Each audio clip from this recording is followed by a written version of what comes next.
Hello, welcome to Cardboard History. I'm David. Today I want to share with you about an experience that I had yesterday going to an auction. And this was actually an in-person auction. Most of the auctions that I bid on are online and things like that, but this was a little bit of a different experience for me. And the auction house was really close by in my hometown, and they normally don't do sports auctions, maybe once a year. But this was really, I think, the first time since the pandemic that they had gotten back into doing a sports, and specifically sports card auction. So I kind of went into it not sure what to expect. I saw some of the images online, and I thought this could be a good opportunity. Sometimes with auctions like this, I feel like either there can be a group of people there that are somewhat less informed about the price of things or the value of things. And so either that lack of information can lead to things going for really great prices, or it can lead to people bidding crazy amounts of money and everything just goes above and beyond of what it's worth. And I think that's kind of what I went into it expecting. I was really surprised. It was a hybrid auction, so there was an online option too, but I definitely wanted to go and look at some things. Everything was raw, there was nothing graded. So it was really important for me just to see the condition firsthand. A lot of stuff was in poor condition, but I went into it with a mindset that I had a few things that I wanted to target that I thought would be good to add to my collection, whether that's some sets or the Ken Burns project that I'm working on.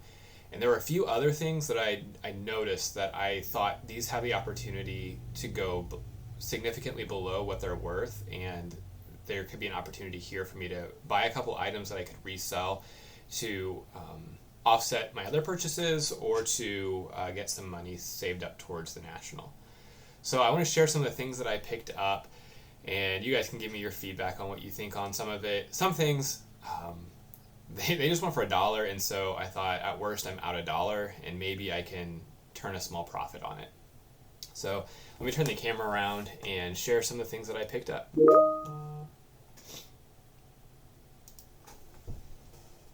So, first thing, this was kind of different, but I did pick up some 1994 World Cup soccer cards.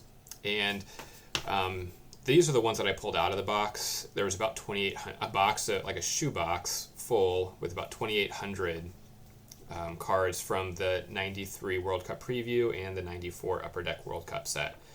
And I figured for $1, if nothing else, I could probably turn it around and sell it for a profit. So I pulled out a few cards of Romario and a few other, U.S. players. I got Lawless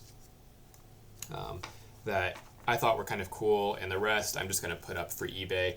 And I spent $1 on it, and thinking maybe I can sell the box for $30 or something like that online and help offset some things.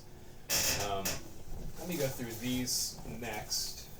There were some sets that came with commons that were in boxes, and the stars were put in these holders like this. So this was a 1960 set, 79 different cards. The Banks is probably, and the Gibson are two of the best ones. You can tell they have some creases, and it's not great condition on these, but this does really help fill out kind of a set, and I can hopefully take some of these Cubs cards and compare to what I have in my Cubs set and see if any of these are in better condition, and then kind of set these aside. Most of the rest of those are commons. Find a place to set things. Same here on a 79 set. This went for super cheap, so you've got a bench, Joe Morgan, Yastrzemski, Thurman, Munson, Reggie Jackson up there at the top. So there's a couple of stars in these. The 72 set was also, I was pretty excited about this because there were about 400 different cards from this set. So, for a starter set, that puts you over halfway towards the whole set. Had Bob Gibson, Thurman, Munson. All these have, book values on, the Carlton Fisk rookie. It might book value be $100. Whenever they marked this up. But in the condition that it's in, it's definitely not that. I also picked up a 205 card set from the 71. The one that I was mostly interested in was the Thurman Munson. It's got a crease through it, but for what these went for, I got it cheaper than what I think I could have probably picked up a poor condition Thurman Munson on the open market. So, and that was Thurman Munson rookie cup number 1. His rookie card is from previous year, and it's a dual card, and I already have that one, but I love this picture. This is another Thurman Munson. This one's in a little bit better condition. The creasing's not as significant, but this was the lot that I spent the most money on. I wanted to go through this a little bit because it was the stars. So it had the Munson, Maris. There's 2 75 benches in Gibson, a couple of Mazeroskis.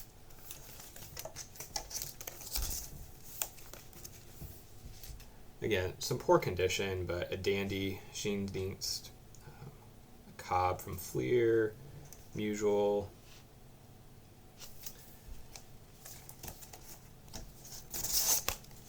There's the other 75, Johnny Bench. But the one card that I was most excited about that I thought many people would overlook is this Hank Aaron, I believe it's the Transigram. I thought this was just in fantastic shape. Unfortunately, you might be able to tell up here, there was a black dotted line. These are all hand cut.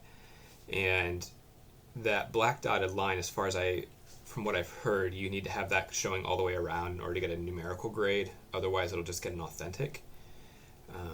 But I spent, about $60 on this lot. This was the most expensive lot. And for all the star cards, I figured this Hank Aaron might even offset this purchase. So I'm not sure yet what I'm going to do. There is a little bit of like a scratch or surface issue right there on the side that you can kind of see. But I was excited to see this card and to recognize it and know that it'll probably be one of those things that I can either flip and sell or trade. And then just a few more cards on the back. So that was probably the biggest card that I went in knowing that I might be the only person there at the auction that knew what that was.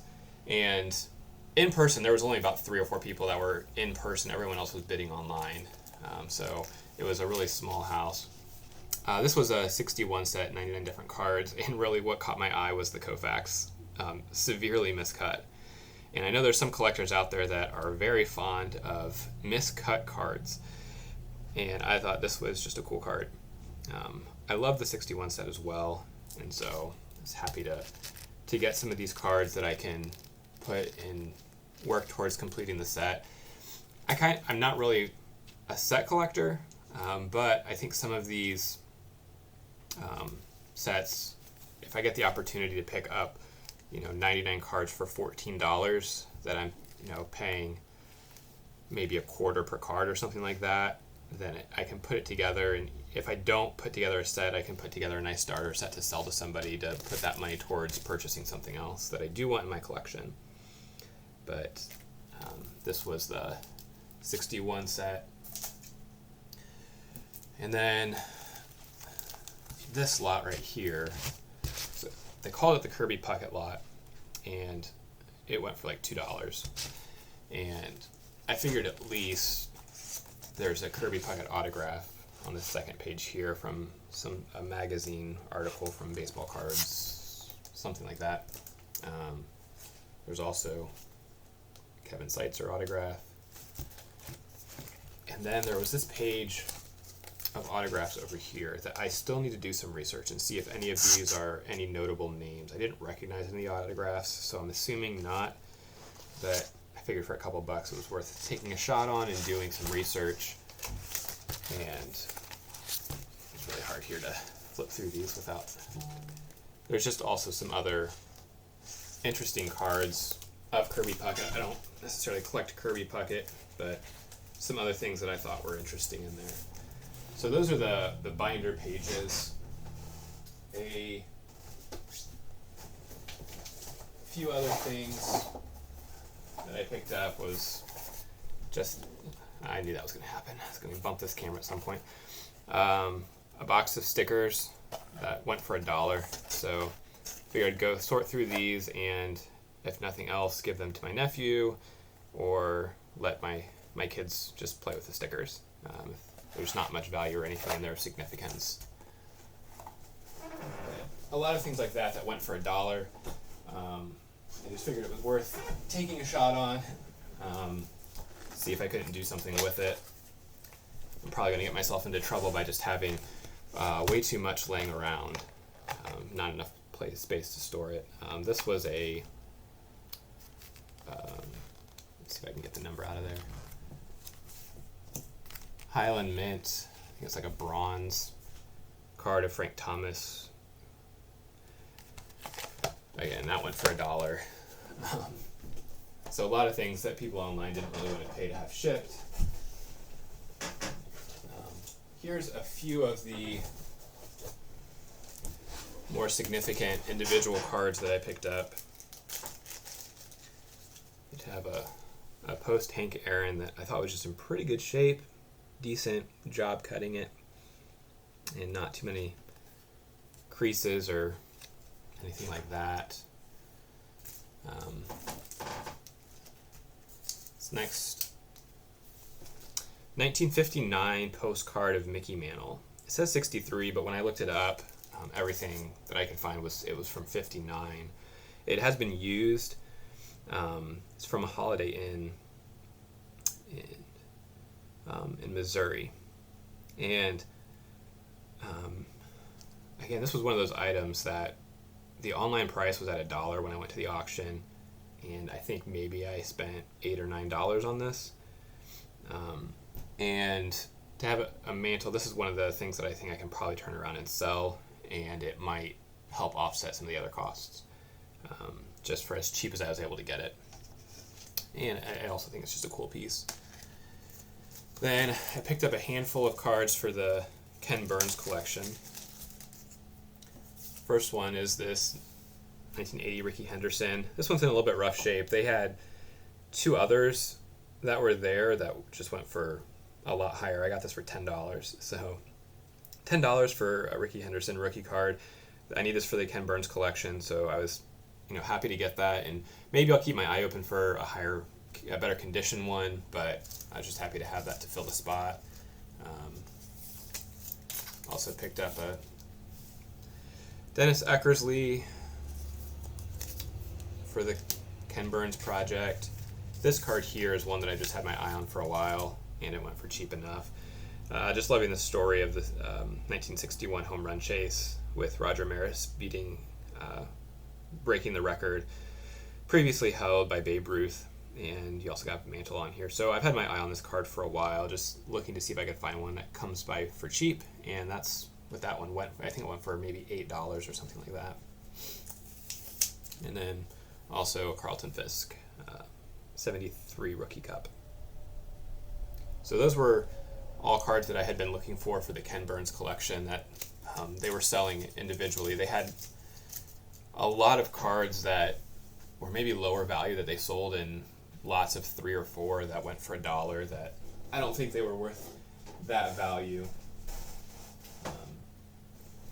Let's see if there's anything else to pull out here. Oh, one thing that I took another gamble on was this lot here, and I think it was about $12 of 2001 Upper Deck Golf, and that's Tiger Woods rookie year. And this was the only card that was shown on top. They were inside this glass case, so I didn't get a chance to look through all of them before the auction, and there were 4 Tiger Woods cards in there. So that one probably didn't make the money back that I thought I would if card number 1, which is his true rookie card, would have been in there. But nevertheless, to have a couple of cards from Tiger Woods rookie year is great, and I'll figure out something to do with the rest of the cards. I don't really collect golf, but someone like Tiger Woods kind of crosses the boundary of sports in the way that he set the standard. See if there's anything else. A lot of things that was just boxes like this of 78 tops, and so try to put together as much of the set as I can from this. And none of these are in super great shape, but they're also not torn to pieces, so it's kind of that mid-grade good level. And probably the one that I should have looked into a little bit more, a little disappointed buying junk wax, but I bought 2 boxes of 1989 tops, thinking in the back of my head, oh, the Griffey has rookie in 89, so for $10-15, maybe I pull a couple Griffey rookie cards out. Not realizing until after the auction that Griffey is only in the traded set in 89. So I will search in vain to try to find a Griffey rookie in here. But for the price I got these, I always enjoy ripping junk wax. And I opened a couple packs last night with my family and had to keep my daughters from trying to eat the gum. That's 35 years old at this point. But that was a little bit of a disappointment to realize that I didn't know everything that I needed to know on this, but nevertheless, I think $14 is what I paid per box for these, so cheaper than what you can find them online. And yeah, I was still not completely disappointed. It wasn't like I was expecting to make a huge profit off of those. That kind of concludes. There's a couple other yes, a little bit of a mess, but still trying to go through and find some things. These, from what I can tell, not really worth very much, but I thought they're cool. They're the 1985 All-Star Game stand-ups, and so there's quite a few good names in here, like Jim Rice, Ripken, Ozzie Smith, and these haven't been, from what I can tell, they haven't been bent, so they're still in good condition. Steve Garvey, Eddie Murray. So those were in a box of like 81 to 85 Topps, Fleer, and Donruss, and then also in that same box was a set of these. So these are Pro Set Superstars. So a lot of different rock stars. I'm not too familiar with pop culture and music cards, but it's an area to learn and something to grow in. So that was kind of a surprise. That was in a box of baseball cards. So that's really what I have. I have like a 77, 78, 79, 72, and 71 partial set that I walked away with. So those are the cards that I'll sort through and put together and see how much of those sets I have together. I'm sure still missing a lot of the bigger stars. But overall, it was a great experience to be able to go in there and look at a bunch of cards first of all and see some different things and pick up a few items that will hopefully offset the purchase costs of everything, and then have a couple of sets that I can work on putting together as well. So that was the auction experience. It was really weird being in an auction where there's only 3 people actively bidding in the room and everyone else is online. But it was a good time nevertheless, and I'll have my hands full probably for the next couple of weeks trying to dig through these. So thank you for watching and checking out. If there's anything that you saw as I was flipping through things that caught your eye, or that you think, hey, that could be worth something, or that's something that I may not have realized, please let me know. Especially when it comes to things like golf and music cards and soccer, I am far from an expert, far from even considering myself to be informed on the topic, but I saw potentially an opportunity there, and if not, it was $1, and I can easily pass these on to a kid or somebody else who might enjoy them more than I would, and that would be worth the $1 spent. So thank you all for watching Cardboard History.